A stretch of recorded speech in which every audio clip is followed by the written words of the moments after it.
Hola a todos, bienvenidos a Red Coral. Hoy estamos aquí con una invitada especial, como siempre en todas nuestras entrevistas. Nos acompaña en esta oportunidad Virginia Bono desde Argentina. Virginia, bienvenida. Muchísimas gracias, un placer. Gracias por estar acá con nosotros. Virginia se encuentra en estos momentos, haciendo una serie de conciertos acá en Chile con la Orquesta de Cámara de Chile, ¿cierto? Con el coro Meridies que dirige. Y realizando una masterclass que organizamos aquí en Red Coral para los directores de coro de nuestro país. Virginia, tú vienes de Córdoba.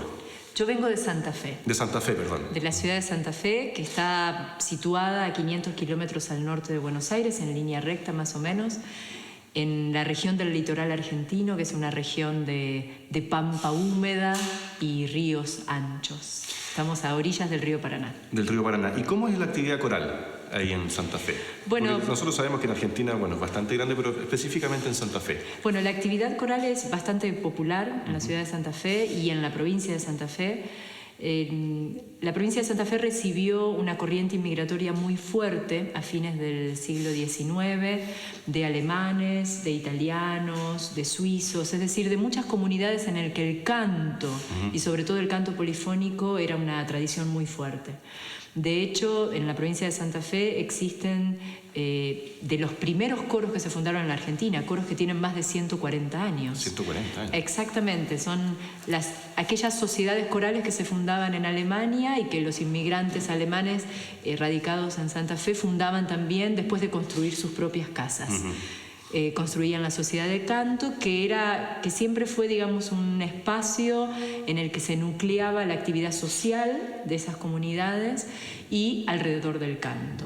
Entonces, en la provincia de Santa Fe hay mucha actividad coral porque hay una marcada influencia que trajeron los inmigrantes alemanes, suizos, italianos. Exacto. Y bueno, cada pequeña comuna, cada pequeña ciudad tiene su coro. Y bueno, eso ha generado también, digamos, como una efervescencia de la actividad coral. Una época en la que los coros universitarios en Argentina fueron muy importantes, en la década del 60, del 70, Santa Fe también ya tenía coros, y en los últimos 10, 15 años proliferan mucho los coros de carácter independiente, o sea, ya no dependiendo de instituciones públicas, llámese universidades o ciudades, comunas, sino también proyectos de directores que nuclean a cantantes, digamos, interesados por alguna propuesta musical concreta, como es el caso de mi coro. El Estudio Coral Meridies es un coro amateur y además es independiente, que, digamos, es como mi proyecto personal, una propuesta artística, y los cantantes que se suman es porque les interesa ese espacio de crecimiento, de estudio y esa propuesta artística en particular. Como Meridies hay muchos coros. La ciudad de Santa Fe tiene, no sé, una treintena de coros. Es una ciudad de unos 350.000 habitantes, 400.000, y tiene, sí, más de 30 coros, muchos coros de niños, coros juveniles y coros mixtos. Y también muchos coros de tercera edad. En la Argentina hay muchos coros de tercera edad en este momento. Qué fantástico. Y Virginia, cuéntanos un poco cómo llegaste tú, cómo te convertiste cómo llegaste a la dirección coral. ¿Cuál fue el camino? ¿Cuál es tu historia? Bueno, es un poco particular, quizás no es la que todos quisieran escuchar decir, me gustó desde siempre, canté de niña en coros. No, yo soy flautodulcista y sí toqué flauta dulce, hice música antigua y música contemporánea, que son los repertorios típicos de la flauta dulce, desde muy pequeña, y siempre en ensamble. Así que después de haber estudiado flauta, después de haber estudiado piano, flauta traversa también, entré a la universidad a estudiar educación musical porque me interesaba mucho la docencia, y dirección coral porque quería dirigir conjuntos de flautas. ¿Ya? No había cantado en coros. Una vez audicioné con mi directora del ensamble de flautas para unas partes vocales que había, y me dijo, no, mejor toca la flauta. Nadie puede tocar la flauta bajo como vos, me decía, y trató de consolarme por ese lado. Así que cuando ingresé a la universidad fue mi experiencia incluso con el canto. Y lentamente, no fue algo repentino, sino que lentamente me fui enamorando del instrumento coro. ¿Del instrumento coro o del instrumento voz? Del instrumento coro. Yeah. Del instrumento coro, o sea, de esta maravilla de la polifonía de la voz humana. Y en descubrir todo el potencial que tiene el coro, digamos, como instrumento. Y, digamos, un coro no son 4 voces cantando juntas, es mucho más. Y no solo por el potencial, por lo que se puede hacer, sino también porque es complejo. Es ciertamente más complejo que un ensamble instrumental. Que un ensamble instrumental. Exactamente. Y tu experiencia, sé que has tenido bastante experiencia internacional. Sí. ¿Dónde has estado haciendo qué cosas, dirigiendo, estudiando? Bueno, yo fui siempre muy curiosa, muy curiosa. Es decir, si bien yo estudié en en el Instituto Superior de Música de la Universidad del Litoral, que está en Santa Fe, la carrera de dirección coral, jamás me conformé con lo que podía aprender en la facultad. Así que, iniciada la actividad de estudio, yo ya estaba haciendo cursos con uno, con otro, aprovechando cada maestro, cada coro que venía a la ciudad de Santa Fe, estando en los ensayos, viendo trabajar a la gente. Y creo que no había terminado todavía mi carrera cuando ya había viajado a Europa, con un coro como cantante extra, digamos. Y entonces aproveché el viaje para tomar un curso, para ir a escuchar tal cosa, tal otra. Al año siguiente también pedía permiso en mis trabajos y sufría los descuentos, pero me iba, invertía y hacía un curso. Mi primer curso internacional, por ejemplo, fue sobre los motetes de Bach. Con Friede Bernius, cantantes del Stuttgart Kammerchor, que es el coro de Bernius, y cantantes del Coro Mundial de Jóvenes. Y bueno, éramos como 50 directores de todo el mundo y muchos que nos postulamos a estar como activos, y tuve la suerte de estar de activa y de trabajar. Y bueno, ahí me empecé a animar a hacer cada vez más cosas. Al año siguiente fui a Setmana Cantante en Tarragona, fui al Simposio Mundial de Música Coral que se había hecho en Rotterdam ese año. Al año siguiente me postulé para las masterclass Erik Erikson en Holanda y fui seleccionada, me fui a Holanda a estudiar con Erikson, y al año siguiente conseguí una beca del gobierno alemán de una organización que ellos tienen que se llama Servicio de Intercambio Académico Alemán, para estudiar un año en una ciudad alemana bajo la tutela de un profesor que yo eligiera. Así que estuve en Frankfurt estudiando con Wolfgang Schäfer. Pero mientras tanto había estudiado incluso con muchos directores extranjeros que venían a Argentina a impartir cursos. Qué interesante, perdona que te interrumpa, porque bueno, está bastante claro en lo que tú lo dices, pero tal vez vale la pena subrayarlo para los auditores quienes nos están viendo. A tu juicio, ¿qué tan importante o cuán importante es el uno ir armándose su propia carrera y ir buscando el propio contenido en comparación con lo que uno, bueno, entra al conservatorio o a la escuela, estudia en 4 años, 5 años y sale? Eso no es suficiente. No, yo creo que en un punto es importante tener una base más sólida, y en ese caso un maestro o un profesor de la universidad puede darnos el marco propicio como para tener los elementos básicos y poder movernos con solvencia. Porque yo creo que si alguien que recién se inicia pretende estudiar con 10 maestros al mismo tiempo, no tiene la madurez suficiente para distinguir qué cosas realmente puede hacerse las propias y qué no. Pero sí pienso que pasado cierto tiempo y cierta base, es importante y muy importante no anclarse en un maestro y ser solo el discípulo de fulano de tal, sino de buscar en otros directores. Se aprende de los buenos, se aprende de los no tan buenos, y yo siempre sugiero ir a ensayos de otros directores, de otros coros, a estar atentos científicamente, porque nosotros tenemos que hacer de nuestra profesión eso, una profesión y no una actividad empírica que nos surja porque nos surge. No, los cantantes, y ellos sí digamos, hacen la música, están en nuestras manos.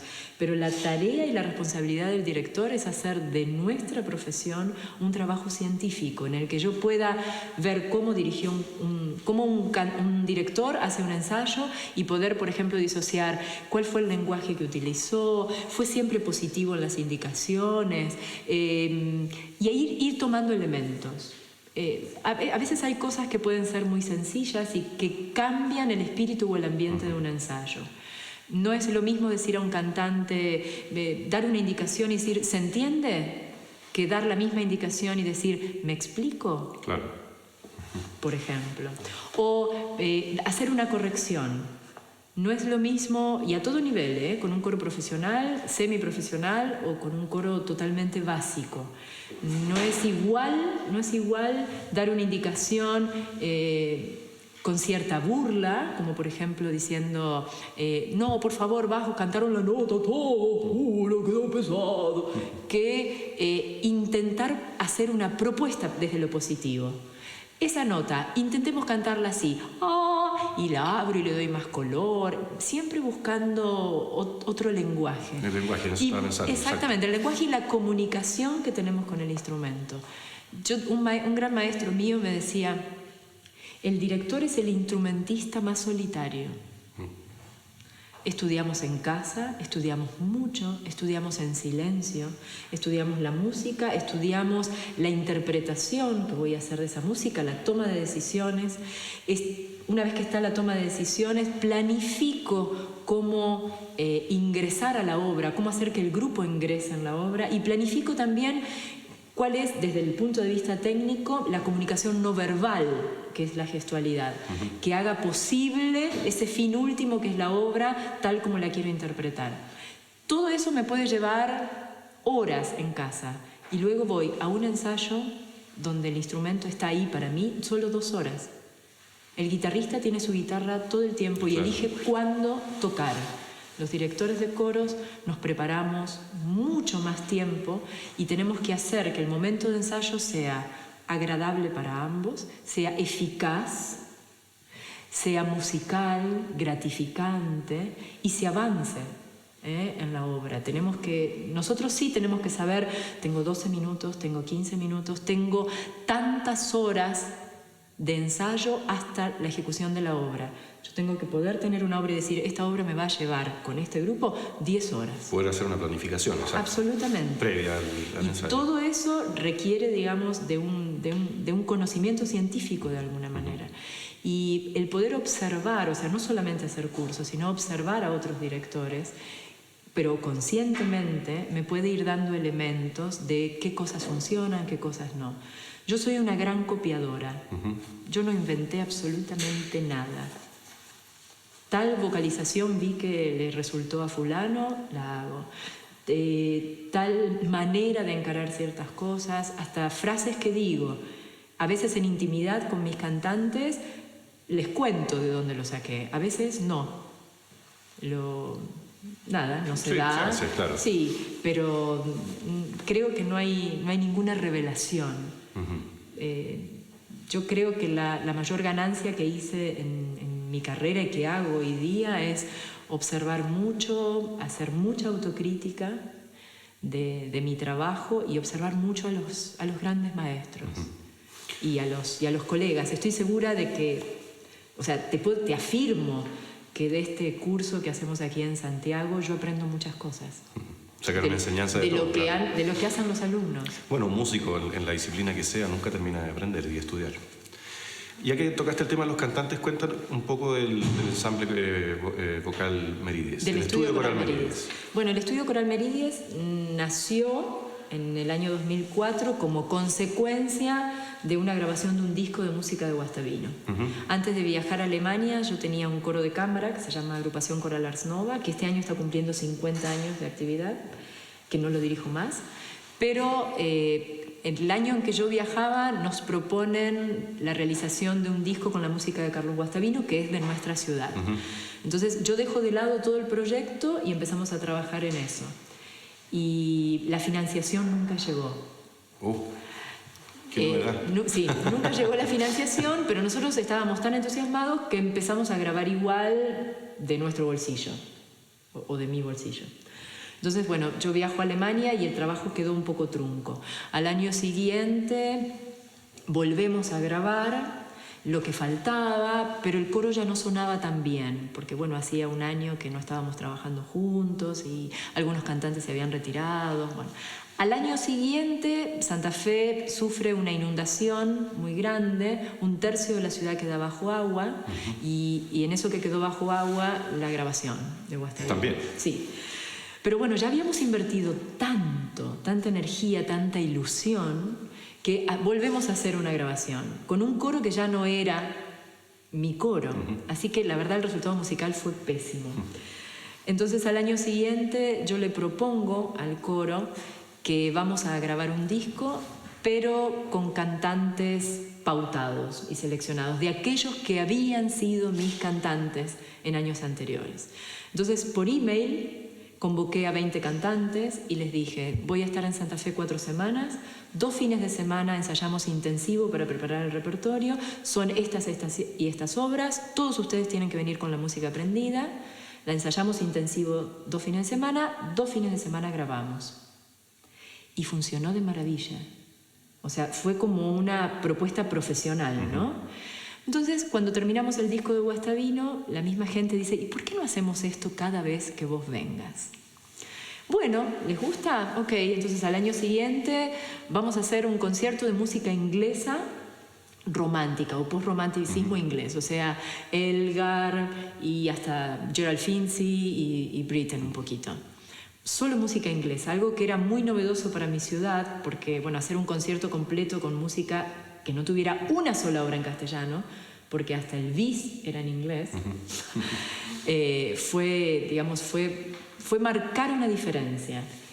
Le pusimos el nombre al coro una semana antes del concierto. ¿Por qué ese nombre? Meridies significa sur. Y yo quería algo que fuera en una lengua como el latín, que fuera algo más universal y que no diera cuenta, digamos, de alguna procedencia o que nos ligara a algo. Si hubiéramos elegido el francés, hubieran creído que éramos de la Alianza Francesa o algo así. Entonces elegimos el latín. Y me gusta la cadencia de la palabra meridies, que es uno de los 2 conceptos de sur, y un poco en chiste yo les decía, fíjense, cuando el coro trascienda internacionalmente, vamos a poder decir que venimos del sur del mundo. Y la verdad que quedó, mucha gente del coro no le gustaba, pero bueno, como siempre el director tiene la última palabra, gané. Y yo no quería que se llamara estudio coral, esa fue algo que dejé que ellos... ¿Por qué estudio coral y no coro o ensamble vocal? Sí, mi ilusión, por ejemplo, era que se llamara grupo coral o algo así, no agrupación porque lo ligo más a lo político, no sé, internamente y no quería, o directamente coro. Pero ellos decían, no, este coro se diferencia de otros porque nosotros venimos acá a hacer un estudio intensivo, o sea, una profundización. Cada uno estudió en casa la música, el que era músico bien y si no con una grabación o con un MIDI, y venimos al ensayo ya con ciertos pasos ya superados. Entonces, Meridies es un lugar en el que hacemos un estudio intensivo. Tendría que llamarse estudio coral. Y bueno, yo accedí a eso y negocié el resto del nombre. Sí, y así se llamó Estudio Coral Meridies. Más musicológico, le da un poquito más de... No sí, sé, es interesante. Sí. Aquí por otro lado, uno de los mejores coros de mi país es el Estudio Coral de Buenos Aires, del maestro López Pucho. Y creo que también hay cierta ilusión de decir, bueno, si nos llamamos estudio coral como ellos, deberíamos aspirar a hacer un coro mejor y como para defender el nombre, ¿no? Del Estudio Coral de Buenos Aires, que es extraordinario, claro. Y Virginia, para ir cerrando, cuéntanos un poco qué te han parecido estas hasta el momento 2 sesiones de la masterclass que estás haciendo acá con Red Coral. ¿Qué me han parecido? Bueno, yo estoy muy contenta y el coro también, eso ustedes lo han podido apreciar. Para el coro es una oportunidad, y para mí es una oportunidad muy, muy importante, de que el coro esté en manos de otro cantante, de otro director, y que puedan también salirse de la interpretación que ya tienen. Porque, a ver, los directores realmente somos los hacedores del sonido, del coro, los hacedores de la interpretación de una obra. Y el cantante, por más profesional que sea, no deja de ser alguien que queda en manos y a merced del director. De pronto, eso los ancla tanto que llegamos al punto de quizás concebir la obra solo de la manera que la concibió el director titular. Entonces, la instancia en la que el coro tiene un director invitado o las instancias de ser coro piloto de una masterclass le permite aire fresco, renovar, descomprimir, saber que la música puede ser flexible y puede ser hermosa y maravillosa, aunque el tempo sea diferente, aunque la dinámica sea algo distinto, aunque la intención y la intencionalidad sea otra.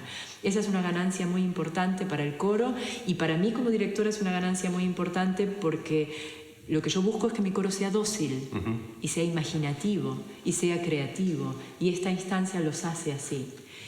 Y luego, en mi carácter, digamos, de docente, como había dicho antes, es una oportunidad para enriquecerme con lo que los directores traigan.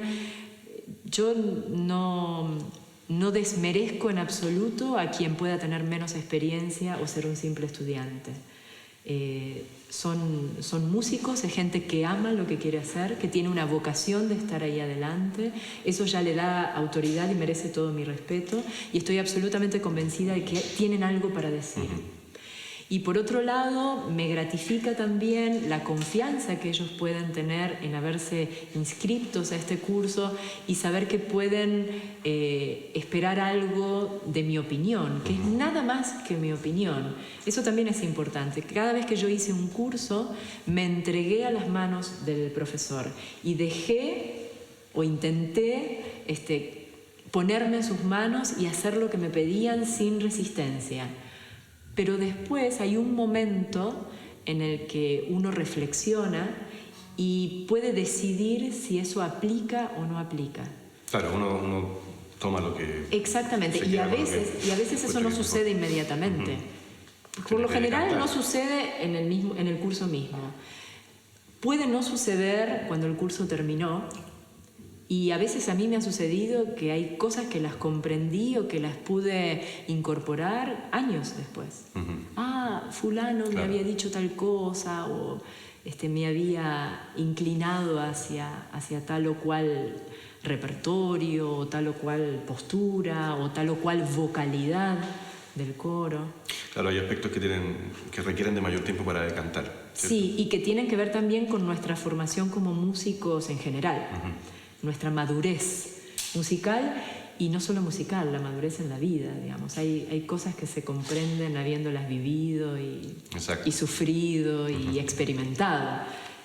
Yo creo que en ese sentido ser director es una ganancia maravillosa, porque el cantante o algunos instrumentistas tienen que ser muy jóvenes para triunfar, ¿no? Y se tienen que apurar para hacer su carrera. O los bailarines. Los directores, cuanto más viejitos, me parece que tenemos más chances. Así que está bueno. No hay que cansarse de incorporar, nunca creer que sabemos todo, nunca creer que ya llegamos, y siempre mirar, siempre observar, siempre estudiar. Yo cada vez estoy menos segura de lo que hago. Cuando tenía 20 y algo, 30... sentía que la obra era así y la seguía a rajatabla y la imponía de alguna manera, tratando de que siempre sea amoroso, porque el contacto, la relación con el coro tiene que ser amorosa. Sí, claro. Ellos están ahí para mí. Es un instrumento vivo. No puedo olvidarme de eso. Tengo que ser muy agradecido y muy cuidadoso. Pero a medida que pasa el tiempo, por lo menos mi experiencia, cada vez estoy menos convencida de las cosas, o estoy más convencida de que las cosas pueden ser de muchas maneras y que todo tiene valor. Me estoy refiriendo a la ejecución de una pieza, ¿no? O a cómo encarar incluso un proyecto musical. Cada vez estoy menos segura, pero en esa inseguridad está la adrenalina que nos mantiene vivos y que hace que la música o que la música coral en mi vida, por ejemplo, sea el motor vital. es el motor dinámico que me obliga entonces a recrearme cada vez, a ser creativa, a plantear opciones, a pedirle incluso a mis cantantes que sugieran cosas y que trabajemos en conjunto y en comunión. Qué lindo consejo. Muchas gracias, Virginia, por estar acá, y aprovecho aquí la ocasión para agradecer también a todo el estudio Coral Meridies, que ha estado en una disposición excelente toda esta semana acá para estas sesiones en esta masterclass. Sé que han tenido varios conciertos que les ha ido muy bien y que quedan algunos más que les va a ir bien y mejor. Y Muchas bueno, gracias. ojalá podamos tenerte en algún momento de nuevo acá. Con muchísimo gusto, quizás podamos planear algo con otro formato. A mí me encanta. Tengo salvando esas limitaciones que acabo de decir, una vocación docente importante. Y se me nota, gusta se nota, compartir. se puede ver. Muchas gracias y espero que nos veamos pronto. Con muchísimo gusto, gracias a vos. Ustedes, bueno, como siempre, quedan invitados a visitar www.redcoral.cl. Déjennos sus preguntas, sus opiniones, sus sugerencias, etc. Y como siempre, sigan cantando. Chao.